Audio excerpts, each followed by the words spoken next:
2021 was a big year for resignations across the board. Everybody's heard of the Great Resignation, where people left their jobs because of burnout or because they were leaving for greener pastures. But some people left their jobs in more notable flameouts. Here are our picks for the 2021 biggest career crashes. One of the biggest career crashes of the year was the now former governor of New York, Andrew Cuomo. He was, as the pandemic started, the perfect pandemic era leader. He earned all kinds of applause for his sort of somber voice of reason as he was compared to other officials in Washington who seemed to be downplaying the risks of the coronavirus. Since then, he's been charged with forcible touching, a misdemeanor crime that he's denied. He's also denied making inappropriate sexual advances. And in his latest fall from grace, Cuomo has been ordered to turn over millions of dollars in profits from his pandemic memoir by the New York State Ethics Board. Early in the pandemic, many people will remember CNN host Chris Cuomo and his brother, Andrew Cuomo, and their familiar sibling banter on CNN as they discussed coronavirus.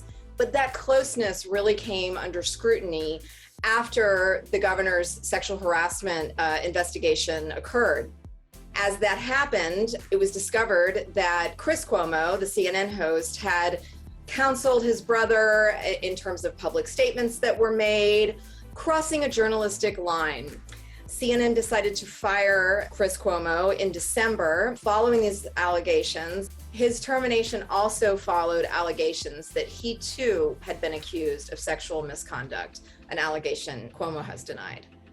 Market has changed, as you know, and we have to move with it in order to survive. For a case study in what not to do when laying off employees, it's hard to top the now infamous Zoom call in which Better.com CEO Vishal Garg fired 900 of his people. If you're on this call, you are part of the unlucky group being laid off. He said, "The last time I did this, I cried, and this time I hope to be stronger." And ultimately, it led to Varg, who has apologized for it and has a history of financial and legal entanglements, taking a leave that was effective immediately, according to an internal memo. Hip-hop star Travis Scott has been hailed by Forbes as a brand whisperer to corporate America. But even if blame is unclear on what happened at Astroworld, the music festival in November where 10 concert goers died amid a crowd surge, many other people were injured and lawsuits are pending. Some brands have begun distancing themselves from Scott and his empire. Anheuser-Busch recently said it's discontinuing Scott's Cacti hard seltzer. Last month, Nike postponed a shoe collection with Scott, and production company Mega 64 said it had terminated an upcoming project featuring Scott.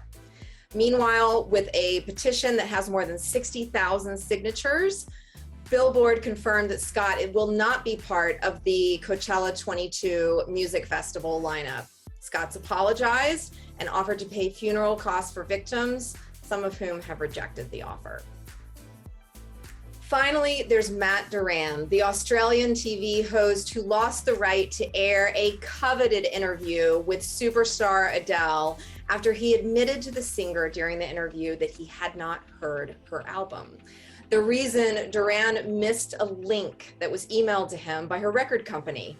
That's absolutely the stuff of nightmares for journalists or anybody else who's dealing with the fire hose of a full inbox. Still, it's a reminder to prepare for key interviews.